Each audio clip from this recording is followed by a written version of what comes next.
There we go. All right, welcome to our January Ranked Choice Voting Roadmap. This is another roadmap event, part of our series. We're trying to do a webinar each month. We've gotten most of the months in the past year. It's just a moment for us to sit down and talk with all of our volunteers from across the state and in many cases across the country about what Fairville, Washington is up to. You can see a bunch of panelists have joined tonight to talk about what Fairville, Washington has been doing. You'll get to meet them throughout the evening. My name is Ben. I'll be emceeing. I'm the communications manager at Fairville, Washington. So if you get a bunch of emails and they have missing commas, or if you want to write a letter to the editor, you come to me because that's what I do. I'm going to give you a brief agenda for what we're going to talk about tonight. So we're going to talk about the ranked choice voting for presidential primaries bill.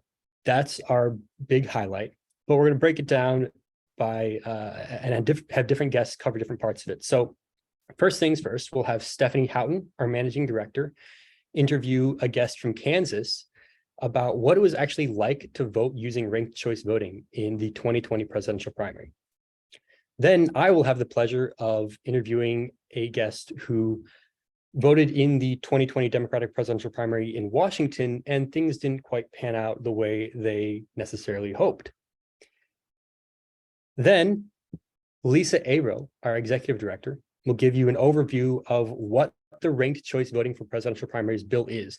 It just got a bill number.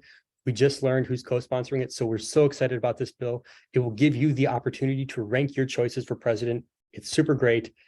I hope you're as excited as I am about this bill. And finally, and this is the part where you all come in, we'll do a Q&A session. So if you direct your attention to the bottom of your Zoom screen, you'll see a Q&A button where you can send your questions to us. We will see those questions and we'll try to get to as many as we can at the end of the session. I know you all have a lot of great questions that we don't necessarily think to answer during our webinars. At my events, I always have so many people sharing their great questions that everybody wants the answers to. And so this is your chance to have those questions answered. Let's get started. I'm going to send it over to Steph to talk and introduce our guest from Kansas. Steph, take it away. Thanks, Ben. Hey, everybody. My name is Stephanie. I am the managing director at Fairvote at Fairvote, Washington. I am also recovering from a cold, so that will make tonight's interview extra exciting. But I'm super excited to introduce my friend Jen Getz. Hello, Jen. Kansas voter, although so much more, of course. So I guess we'll just kick it off. Jen, can you just take a minute to introduce yourself and talk about how you got involved with politics in general? You bet. Like Stephanie said, my name is Jennifer Getz. I live almost smack dab in the center of the United States here in Kansas. I'm actually in the capital in Topeka. I in some ways could tell you that I got involved in politics by accident, but I will also tell you that I have been on what I lovingly refer to as the most intentional, unintentional path to be where I currently am. So basically, my background is heavy in visual communications. I have a BFA in graphic design from KU. Sorry if anybody on here is not a Jayhawks fan. And then I got an MBA from Baker University, also here in Kansas. I started to get involved in politics basically through our city council here in town. Folks needed a logo. Folks needed somebody to manage their Facebook page. And that was something that was, kind of simple and minimal that I could do on the side. But I don't want to lead you astray in thinking that it was just, oh, I'm just going to do this because it sounds fun. I did actively choose to be a part of those things because I firmly believe that it doesn't get better if you don't get involved. And that led me to what inevitably led me to the opportunity to meet Stephanie. I was texted very late one evening, a napkin sketch of a logo, and asked by a candidate, I heard you can do this. And I said, yes, I can help you with that. And whipped up the logo, sent it back, and I thought that would be the nature of the deployment for me in that mayoral race. Next thing I knew, I was managing social for that mayoral race. Next thing I knew, I was helping that same individual that Stephanie worked with, Michelle De La Isla, manage a CD2 race for lots of things that were all things branding and digital and communications and whatnot. But the big impetus for me to really formally get involved was 1000% the 2016 election. I had enormous level of concern around what my child was being told as a young person, as a woman, you name it. And it just became this really wonderful marriage of my skill sets and my passion to do something about it, whatever it happened to be. Flash forward a few years, when I tell you it was an intentional, unintentional path, I then became the assistant state treasurer to Lynn Rogers, who was our former lieutenant governor, which then also had me be the chief of staff for him on the campaign side, because we have some really interesting ways we write the job descriptions here in Kansas. So I got to serve on both sides of the line. So that is the way too long short version of how I got here. I really appreciate that. I also appreciate that it's nice to hear about how things are in other states, because I think we get very locked in, especially folks in the democracy movement, being like, oh, well, it's extra hard here and it's extra, like, it's like, well, it's hard everywhere. And but it's also like, I don't know, for me, kind of a relief to be like, I'm not in this alone. And also Washington isn't in this alone. Kansas isn't in this alone. Absolutely. Like, there are people all over the country trying to like get stuff done. All right, so we're going to rewind a little bit, because I know you got us to 2022. So let's rewind Yes. back to 2020, when there were over 20 candidates in the Democratic primary to begin with. When was the Kansas primary in 2020? Primary for us was August 4th. Okay, so that's late. That's a late primary. Yeah. Do you remember? But okay, so the kickoff, I'm pretty sure the first person, one of the first people to announce, was on New Year's Eve in 2018. Actually, that New Year's Day 2019 was a big day. That was Elizabeth Warren. So do you remember so that's like quite a span of time, right? Like, that's wicked long. Do you remember who you wanted to vote for originally? Like, when there were 3 candidates, I believe. Sorry. No. That's a great question. If I'm being perfectly honest with you, I definitely was a big Elizabeth Warren fan. But there was kind of a herd of people that I was really passionately watching. I'd gotten the opportunity to talk to some of the Yang Gang folks about how they organize things, which was cool. Loved all things Elizabeth. Beto O'Rourke, Pete Buttigieg. There was, for me, it was a pretty tight race somewhere between Pete and Elizabeth, and it was, if I'm being very blunt, which is probably a problem of mine. I really liked Elizabeth. I was not sure on the heels of what we had been dealing with, or not dealing with. I was not sure on the heels of trying to wrangle all things that was the 45th president, if America was going to be ready to rock with a woman. And so, as much as that frustrates me, that's where I started to lean on Pete, because I liked a lot of the things that he was bringing to the table as well. So, but when you and I started talking about this, I went back through and redid my research, and it was actually about 10 people that I was like, well, I like this one. Well, even you just like saying all these names, I was like, I forgot that person was running for president. So that's right. Yeah, it was just, yeah. I had the best time when we started talking about doing this, really digging back and going, there were a lot of people that I liked for a lot of different reasons. And so that's really interesting in this discussion, because when you're talking about, who's getting over that 50% line, just what's going to appeal to people. So yeah. And I like that you've touched on something that we talk about a lot, and that is strategic voting, that you don't just get to vote for who you like, you've got to vote for who you think's going to win. And that's really frustrating. We can't have a country made up of voters, we have to have a country made up of political pundits. And that's like, speaking as a political pundit, that sounds very annoying. And also not like a good way to achieve good representation. So who was still on the ballot? And did you end up being able to rank them? And how did that how did you end up making that decision? Sure. Okay, so I God bless you guys for letting me know the questions a little bit, because I did go back through, okay, so what was the plan here?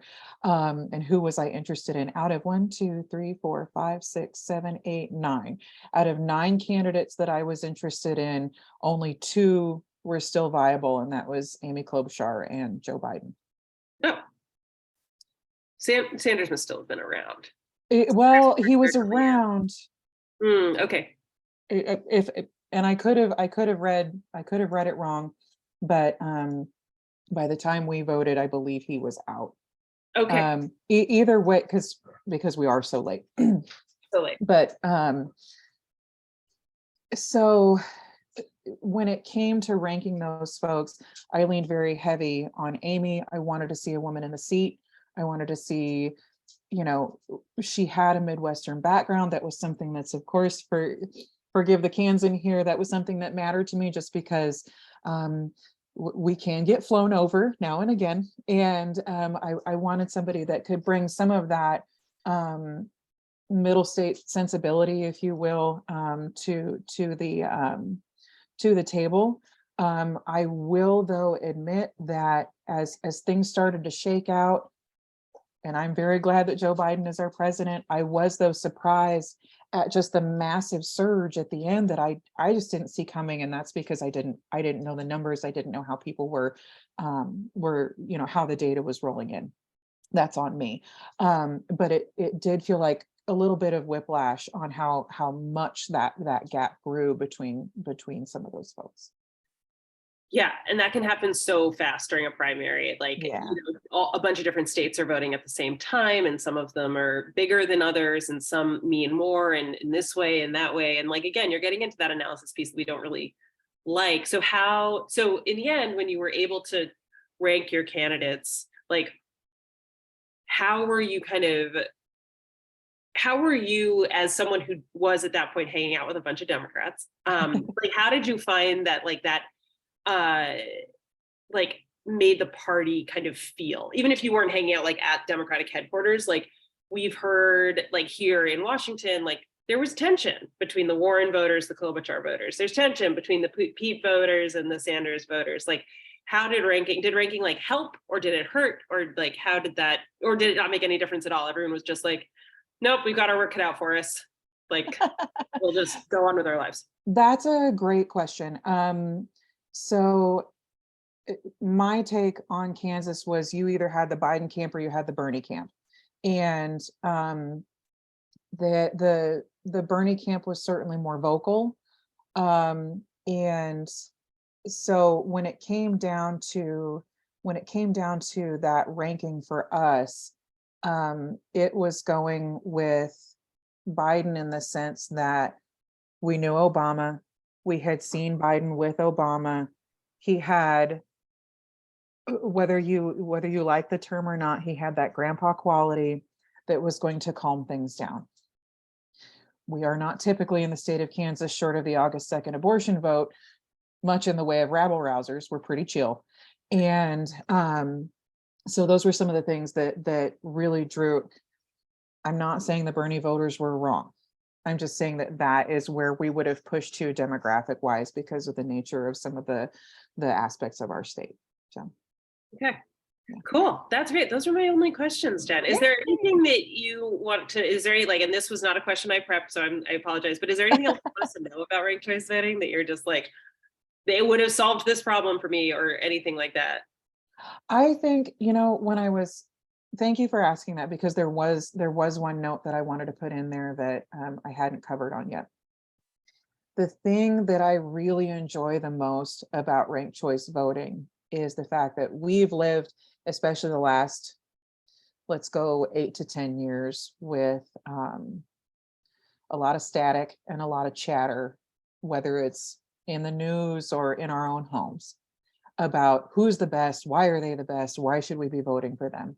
I think the thing that I enjoy the most about ranked choice voting is that it moves us away from picking a candidate like we're picking a football team for next month's game. It helps get us back to having more direct conversations about what are the demographics, what are the skills, what are the experience, getting back to the core value of who it is that we're trying to choose rather than something that is louder and not applicable. So. All right. Thanks so much, Jen. I'm going to toss it back to Ben. Sounds good. Thank you. Thank you, Jen. Thank you, Steph. I love that. That took me right back. I'm just now remembering how much conversation there was, like, oh, just predicting, like Jen mentioned, it's so hard to predict which candidate is actually going to be viable. Like if you vote for somebody in Iowa, they could have dropped out, a tenth of the way through the race, and you just wasted your vote. So there's so many voters out there who I think would appreciate from not having to predict and try to analyze polls and just vote their heart. I now get the honor of introducing Abigail, who voted in Washington. Abigail, would you like to introduce yourself and talk about what brought you to ranked choice voting? How did you hear about it? Sure. I think I noticed, Jen, you mentioned you were concerned about young voters in 2016. Well, that was me. 2016 was my first election. I turned 18 earlier that year. And I'm also approaching this from like a communications perspective. So I studied journalism in college. I didn't study political science. I wasn't like the politics kid going to debate night and Model UN and all that, which I think is honestly kind of helpful in my work now because I work with the communications hub at Fuse. And a big part of our work is kind of demystifying the political process. And we know how important it is for like people to talk about things like this and see how ideas spread. So that's kind of how I approached things from a communication side. Part of that work is with the Voting Justice Coalition. So that's an awesome coalition that Fair Vote is part of. A bunch of community-based orgs and activists who are basically working to make sure that everyone can have a vote and a voice. And we had pretty robust discussions about ranked choice voting from the very beginning. I remember my first Voting Justice Coalition meeting. I was kind of thrown in there and I was like, what is this? I graduated from college in like 2019, December, like right before the pandemic started. So I was kind of learning a lot about Washington, voting and elections right at the beginning. One of the things we did was look through a bunch of options for ways that we can really improve our democracy, and ranked choice voting was one of the things that stood out to me. So I'm very excited that the coalition is supporting this year, and that to be here like 3 years later and to possibly see ranked choice voting come to our presidential primaries. Love it. Thank you so much. And so you are one of the voters who cast your vote, mailed in your ballot for a candidate, and things didn't really pan out the way you expected in 2020. Could you tell us a little bit more about what happened there?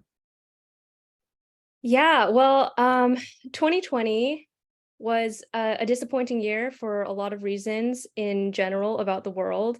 So like throwing my mind back, I do remember I was I was a podcast producer for a political podcast before I came into this role.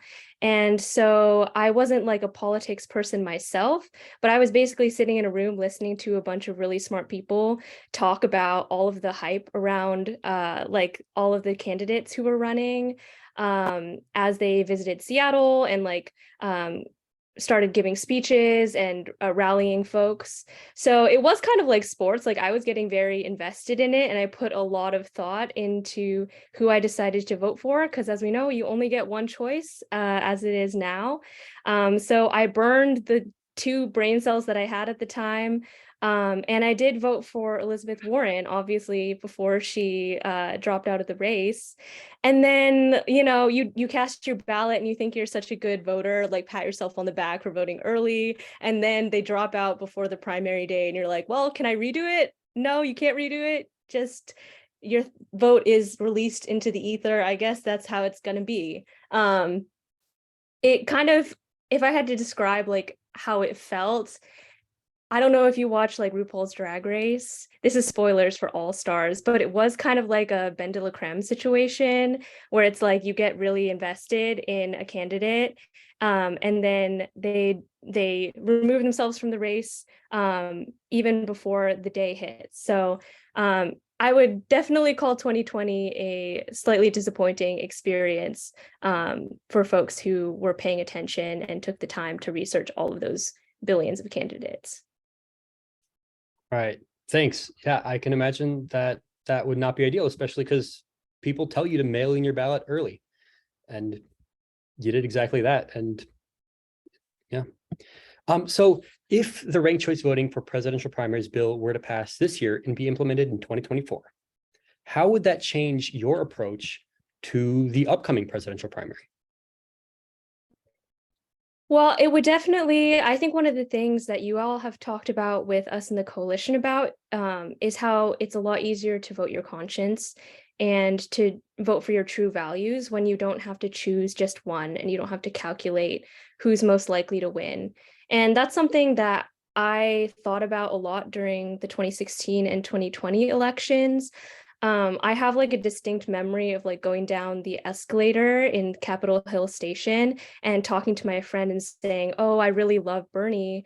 And I think a lot of other young people like us love him, but what are the chances that he's going to actually win? And some random man in the Capitol Hill light rail station chastised me and was like, "You need to vote for your true values." And if you can rank your choices, then if your first candidate doesn't go through for some reason, like you haven't wasted your vote, you're still voting for your next most like favored choice. So I definitely think it would change a lot of the ways that people, particularly young people, approach voting. And I think a lot of people of color in particular, like I was hearing a lot in communities that we often think about voting as like choosing between two evils, like who's less likely to take your rights away, who's most likely to appeal to the white people who are going to be voting in larger numbers, which in this case was Joe Biden. But with ranking, you can think of it more like ranking a bunch of good options rather than having to choose the most strategic choice, which might not be the best. I also just like love ranking things. I'm addicted to those like TikToks that like they just rank random things, or like I'm very into K-pop. So there's lots of people who just like rank their favorite members and groups. So I think ranked choice voting would actually be more fun. And it would definitely get me invested in learning about all the candidates, because I'm sure there will be a lot again. Yeah, for sure. For sure. Thank you. And so besides just saving people from wasting their votes and from allowing people to vote their true conscience, what are some other reasons that you've come to support ranked choice voting? Well, I think one thing that I haven't talked about yet is just the idea of ranked choice voting. Like, I assume everyone here knows kind of the ins and outs of how it works, because it is a little more complicated than just ranking your choices to go out to lunch. Like, you do have to get a majority of the support from people, or a plurality, like however much percentage, depending on the election system. So it kind of just ensures that whoever is chosen does have the majority of the support, or a good amount of support amongst people, which is not actually the case under our current system. So I think it kind of just reminds me of like when we were first learning about the reason for voting in like school as young kids, is we want someone who's chosen by the people and who like represents the majority of people. And a leader should genuinely have the most support from actual people. And I think ranked choice voting helps do that in a way that the current system really doesn't. For sure. Yeah, I love that. Thank you so much, Abigail. Really appreciate you, Abigail. Really appreciate you, Jen, for being here. We might get some questions in the Q&A for you both. So if you're able to stick around and you want to stick around, We can ask you some questions at the end of the event, but no pressure if you got to have dinner or something. So thank you both.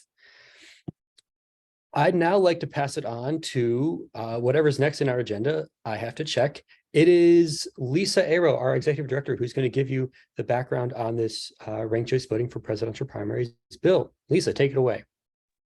Thank you, Ben. And Abigail, Jen, how fun to hear the context for what we're trying to bring here in Washington.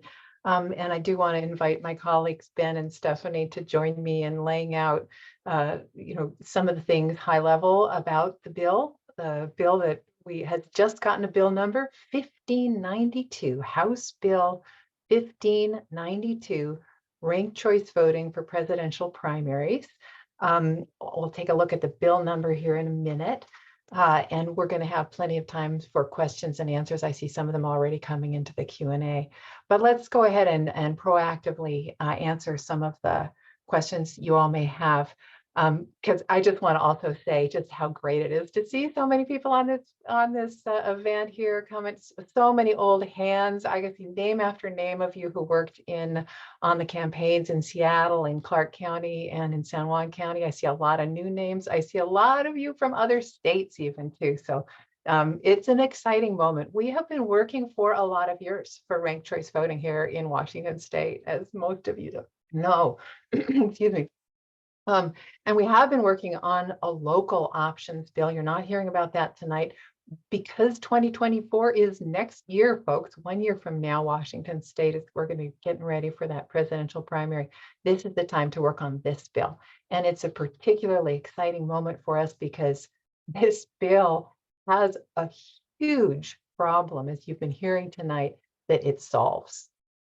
And that's the wasted vote problem. I mean, there are so many reasons, and Abigail, you laid out a lot, both of you did, for liking ranked choice voting, but our 2020 Democratic primary here in Washington State just made, it was the perfect case study all around the country. And you want to be like, we want to be perfect, we want to have great elections, but we were known, Washington State went out ahead, we beat every other state in the nation for wasted votes in that election. We wasted more votes than any other state, almost 400,000. 1 in 4 voters had an experience like Abigail did. They marked their ballot, sent it in, and their candidate wasn't even in the race on election day. Even election administrators I talked to after that race, many of whom have been reluctant about ranked choice voting. It puts them in they have to make a change. That's not easy. But even election administrators were receiving phone calls from voters in Washington wanting to have a new ballot, wanting to have a do-over. And they were saying to each other, maybe ranked choice voting does make sense for this particular election. And it really does. So number one, this bill solves a real problem. Why would we want to do that again? I mean, how would that feel? Washington lawmakers decide not to pass the bill that would prevent wasting, more than a quarter of the votes in the state potentially next time around. And it could happen to both parties because we could have large fields in both parties next time around. We had a question about was ranked choice voting used in the Republican primaries back in 2020, and it simply wasn't a large field on the Republican side. So that's why we keep talking about the Democrats here, but this applies to both parties, all parties. So also just another piece of context, kind of fun to know, it's not just us working on it, right? Last time, 5 states used ranked choice voting. Kansas, and I think we named the others, right? Wyoming, Alaska, Hawaii, Nevada. They all let voters have a backup choice in that race. And this time going forward, other states are also figuring out this is a good idea for voters. So as far as I know, there are at least about 6 states. I don't actually have the definitive list, but I understand that other states that are also working on ranked choice voting for presidential primaries include Colorado, Connecticut, I think maybe Georgia. I haven't heard if that actually went forward. Illinois, New Jersey, Rhode Island, Vermont, and Virginia, and there may be more. So we are part of a big movement now to bring ranked choice voting to the 2024 presidential primary. So let's just say a couple things really quickly about that election. Because the first thing to know, it's not really an election. Nobody gets elected, right? It's a nominating event. So so here in Washington, we get our, there's nothing else on the ballot for this presidential primary. I'm going to go ahead and call it an election, but it's a nominating event, right? We get our ballot, and it's the only election in Washington state where we're asked to pick a party. We have to pick a party if we want our vote to count. It's that one where you have to sign on the outside of the ballot which party you're voting for, which party you're participating in. So it's a nominating event. It's the only thing on the ballot, and it's an exceptionally good chance, therefore, for voters in Washington state to try ranked choice voting for the first time, because the instructions are just going to be for that one race. There's nothing else on the ballot, nothing else to get people thinking, oh, maybe this is too hard. No. I'm being a little bit facetious there, because of course that's one of the big criticisms that opponents of ranked choice voting will say is it's too complicated, but we know it's not. So having ranked choice voting in the 2024 presidential primary makes a lot of sense. So what does the bill do?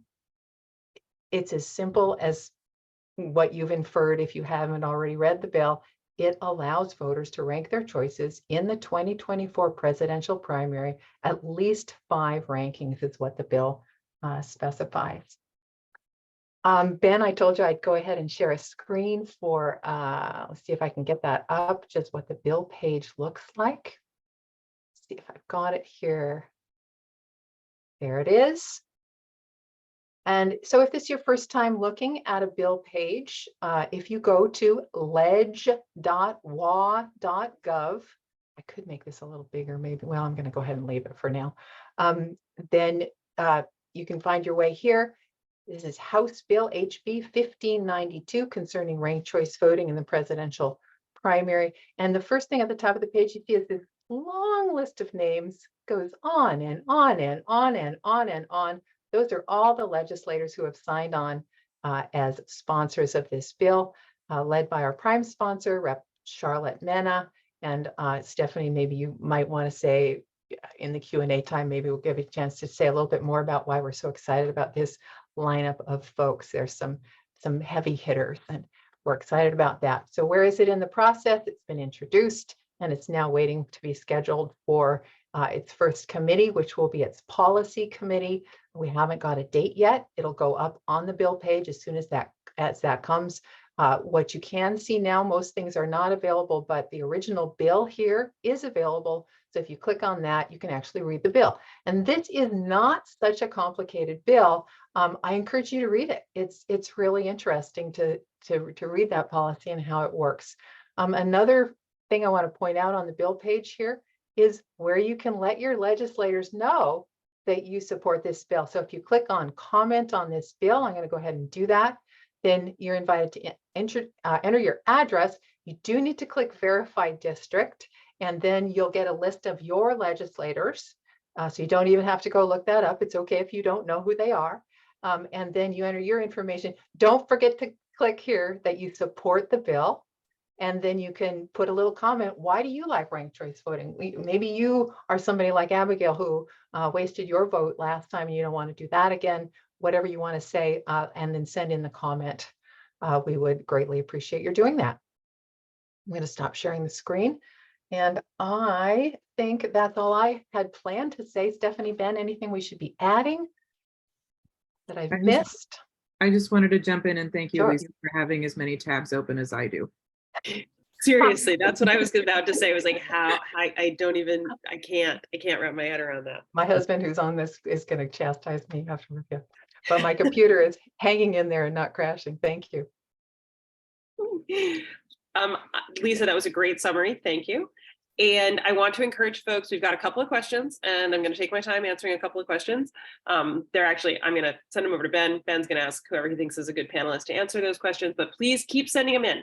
And we are happy to answer questions about the presidential primaries bill. We're happy to answer questions about ranking candidates in general.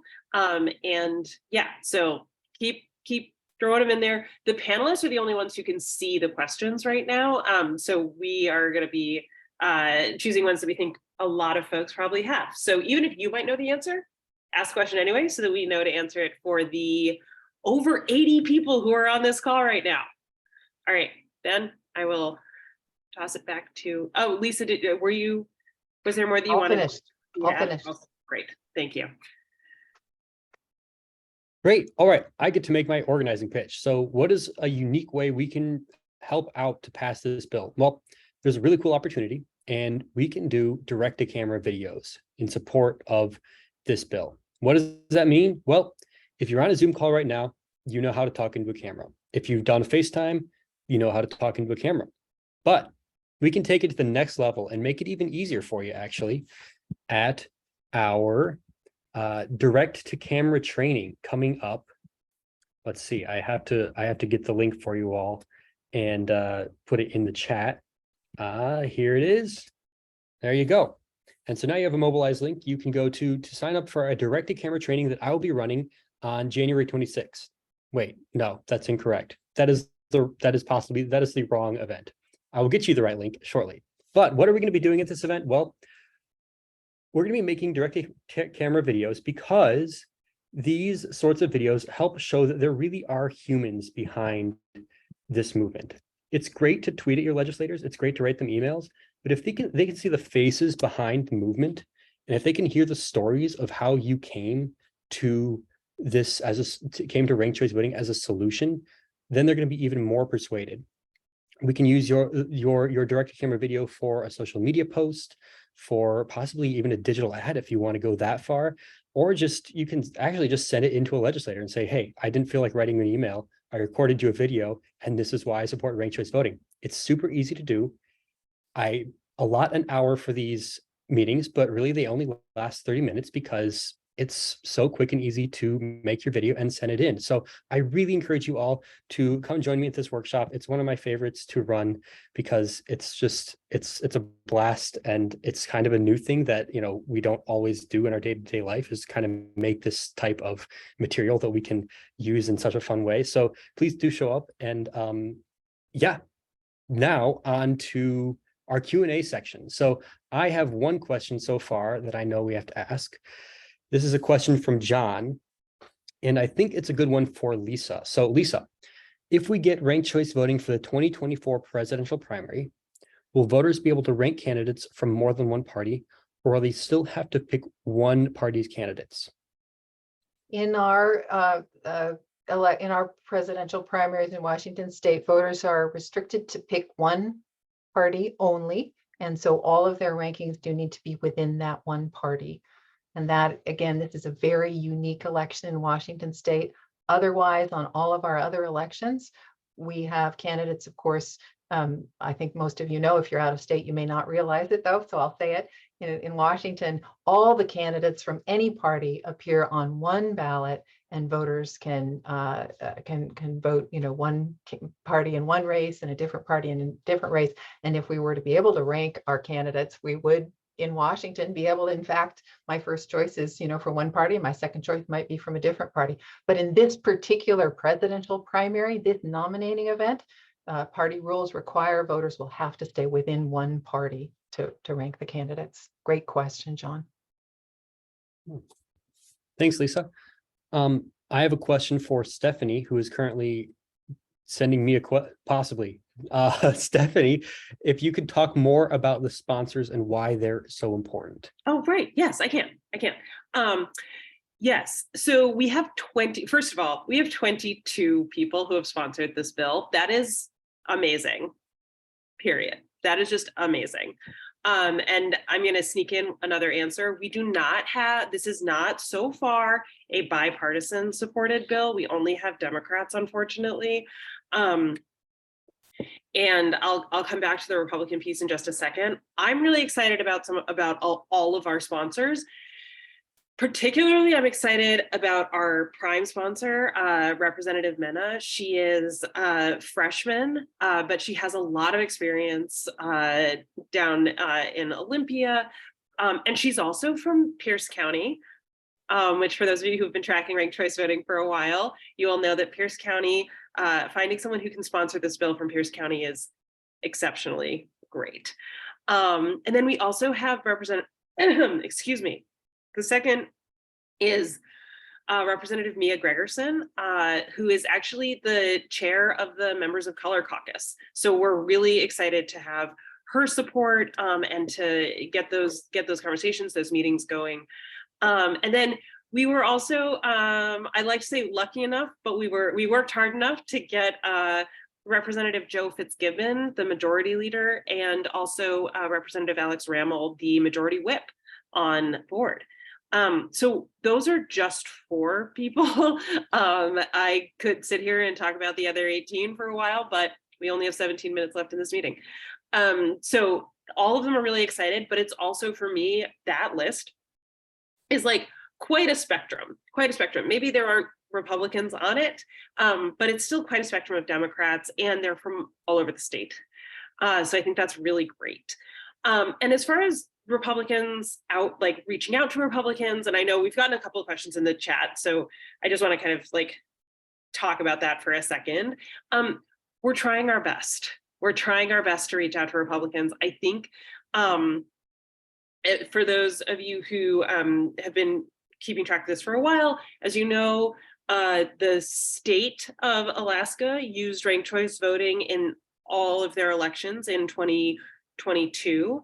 And that did mean, the famous one is that Sarah Palin did not win, and that Mary Peltola did win, but there were actually 2 other people that won who were both Republicans statewide in those races.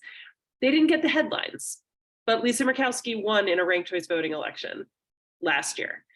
And then the other part that I wanted to mention, first of all, really quickly, there's another Republican who was also elected using ranked choice voting. She was elected in 2020. That was Susan Collins from Maine.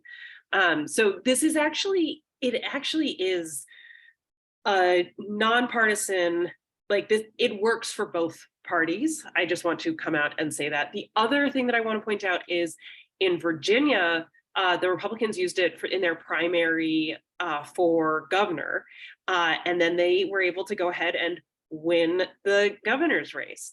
So although we here in Washington are kind of, we're finding it challenging to get Republicans to be responsive to our outreach, we are definitely trying to have those conversations. And if anyone has suggestions, I am all ears. Absolutely. Stephanie, I'll just add too, I think it's fair to say that we have a lot of Republicans in our state legislature who are very interested in ranked choice voting, who get it, that it is not, doesn't favor one party or the other. And we have, at least a half a dozen or so current legislators in the who voted yes for our previous bills when they were in committee in previous years. What we did get this time is that it's pretty difficult as a elected Republican leader in Washington State right now to come out in favor of ranked choice voting. We're working hard to turn that around. The talking points that are being circulated by Republicans who think that it's not good for them are mistaken. And so we're eager to have those conversations. If any of you have connections to groups, individuals who are, conservative leaning, we would love to have you connect us with them so we can help them understand why this bill is good for voters. It's just good for voters in Washington. Yes. Thank you, Lisa. Thank you, Steph. My next question is for Abigail and Jen. Totally optional. I'm putting you on the spot here, but for Abigail and Jen, what are some arguments you've heard against ranked choice voting and how do you respond to them? Maybe let's start with Jen and then go to Abigail. Well, first, just to answer the individual in the Q&A, because I'm going to steal my brief moment in the sun here to say it was Biden and it was Bernie. I had it wrong. Thank you for the correction. And I did send the updated stats on that into the host chat. So I apologize, you were correct. But in what we've heard, the largest argument on is that that there's all these other big forces at play, and they're the ones that are really controlling everything, and so that's why it wouldn't work. And so that's the biggest thing that we tend to get told, is that there's some larger arching boogeyman kind of thing. So that's what I would tell you has been the largest, if inaccurate, push. So Thanks. And Abigail. I think the two things that I hear, there is that misconception that has already come up a little bit, that it'll benefit Democrats in some way. Although we know that when everyone gets to rank their choices, then it's more representative for everyone who chooses to do that. The other thing that I've definitely heard and is like a valid concern is wanting to make sure that whenever you change your election systems, that you get adequate public education, especially to immigrant voters, first-time voters, or, you know, I've helped my grandparents vote occasionally, and like they are very used to their old ways, and if any little thing changes, like they get confused. But I think some of those concerns arose from like past like long time ago elections where the technology was like not where it is now. And the recent experimentations with ranked choice voting have shown that like people find it very easy to use. You know, people are ranking choices all the time, and it makes sense to people, and it makes people like feel more empowered and like feel like their vote matters more. In some cases, it literally does, because your vote might have been thrown out otherwise. So that is definitely a valid concern, and a concern of like people who help people to register to vote and vote. But I think we usually respond by reminding people about like the goals of democracy, and like and showing them that in other states people have found it very easy and natural to rank their choices rather than just choosing one. Thank you both. Appreciate both those answers. We have a question from Jenny who wants to get into the details here. Jenny asks, could the Democratic Party decide to do ranked choice voting for the primary even if the other parties don't? And why is it a state legislative issue, not just controlled by the political parties themselves who manage their own nominating processes? That's a great question. It's a really good question. I love to take just a little piece of it, and then we can definitely all jump in. So Washington runs a state-run primary right now, and not all states do that. I think in Kansas that was a party-run process that you participated in, Jen. So Washington, the taxpayers pay for this election, this nominating event, and all that this bill says is the legislators basically saying to the parties, look, taxpayers are paying for this election, therefore the voters get to rank their choices. But the parties, and this also I think answers a couple of other questions I saw in the chat, the parties actually get to decide what they do with the data.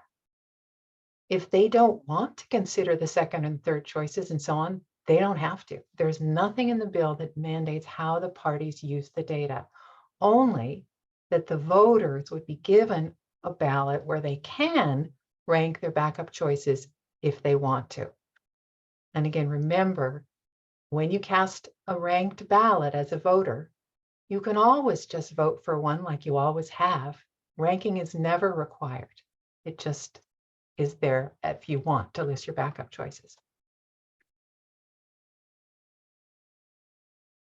We can't, we are actually blocked from requiring the party. I just want to be really clear. Like we can't require the parties to do anything, but because the state prints the ballots, we can require, well, the legislature can require the state to print a ranked choice voting ballot. They will still be on 2 ballots. You're not expected to rank Republicans and Democrats because they are party specific nominating contests. So you would not get to rank Joe Biden and Jeb Bush. You would have to choose. And I know we've touched on that, but for me, it bears repeating. it bears repeating, if there is an independent running and they have a primary, that you would also be able to choose that one, but that often doesn't, there's often not a primary contest for a third party. Yeah. And so this is a question, I believe, from Janet. Janet asks, with ranked choice voting, how are write-in candidates handled? And Steph, you answer that one? I can. So there is still an option for write-in candidates. That is absolutely something that I personally believe should always be on the ballot, and it will be on the ranking, and it will be there on your ranking ballot. And you could rank that person number one. You do have to, the way that the ranking would work though, is if they didn't achieve the percent required to make it to the top 5, that would be your first choice, eliminated, and then your second choice vote would you would get to cast. That is who your ballot would be cast for. So unless you had the percentage that was also writing in your write-in candidate, it would probably go to your second or your third or whatever the case may be. But you'd still be able to fill in number 1 next to your write-in candidate.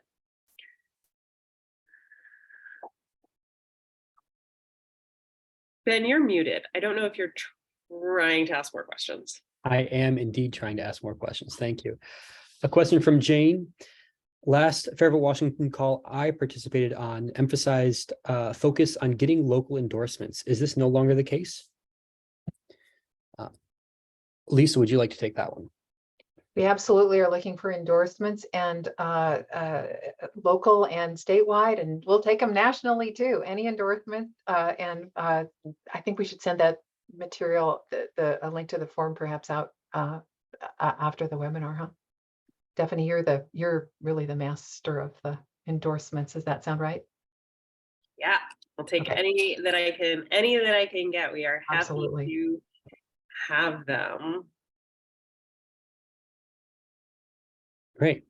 All right, let's see if we can get one more question from the chat. There's a lot. Thank you all for sending these in. Oh, I love this question. Okay, did Republican voters also suffer the problem of lost votes in the 2016 primary? Oh my gosh, what a good question. Thank you so much. The answer is no, and this is why. Because in 2016, Washington was still doing caucusing, so you had to show up in person. There were no mailed ballots, so there was no 3-week space between I've got my ballot and here's election day. Caucusing, I would like to think caucusing is on its way out, because it does require an amount of time. People have to get to a certain space. So in 2024, it will be the first time that there is, or it has the potential to be the first time that there is a competitive primary on the Republican side in Washington. That's a very good question. And that is why I think Lisa mentioned this before, like that's partially why we've spent so much time talking about the Democratic primary. It's not that we don't care what happened to the Republican votes. It's that is just not an example that we can talk about. But I would take this opportunity to remind everyone that yes, there were 23 Democrats running in 2020. There were 17 Republicans running in the beginning of the nominating contest in 2016. And that the eventual nominee did not crack 30% until Super Tuesday in any of those states. So that is just something to consider. I think that is partially what makes me think that ranked choice voting could help both parties. We have so many candidates to rank. We've got so many candidates who think that they can do this job. Do I think they can all do this job? No, but do I think some of them are hugely more qualified than others? Yes, and I would like to rank those in my preferred order. So I think that that's true for both Democrats and for Republicans. Really, really good question. Ben, did you just call last question? Is that what did I just Yes. answer? Last question, but I'm going to open up in just one moment to everybody if they'd like to say any final words. I want to add also, though, in 2016, there were still cases where people voted in, perhaps in Iowa or New Hampshire, where they voted for somebody, one of those 17 candidates like Chris Christie or Marco Rubio, who would drop out before even a fourth of the way through the whole presidential primary process. So those voters were functionally left without a say, just through a slightly different mechanism than what exactly happened here in Washington, specifically to Abigail. So there still are wasted votes in Republican primaries, and ranked choice voting can help us, can do a bit to help us get away from those problems. Last call before I make my final request for folks to show up at my event a few weeks from now. Would anybody, including Abigail or Jen, like to add anything before we close this event down? I just put it in the chat, but I just want to plug that the Voting Justice Coalition has a website with an email list, and you can add a Google Calendar if you want to find like volunteer shifts during election season or local voting justice events.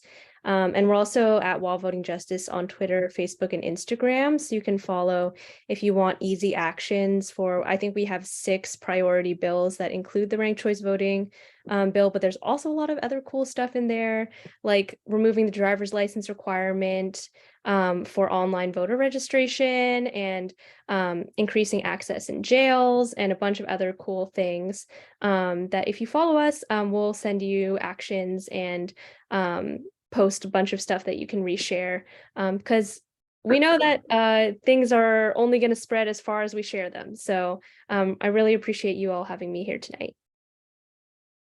Thank you, Abigail. Thank you, Jen. Thank you, Steph, Lisa. We're going to close down this event, but I will be sending a follow-up email to all of you tomorrow with some of the links from this event. You can find possibly even a recording for this event, depending on how fast YouTube is to upload it. You'll get a link to the direct-to-camera video training that I'll be doing in early February, and a link to that endorsement form, and a link to the bill, HB 1592. So you can actually go in there and send an email to your legislator and read the bill if that's what you want to do with your Friday afternoon. It's kind of fun if you're into that. So with that, thank you, everybody, and have a good evening. Bye. Everyone.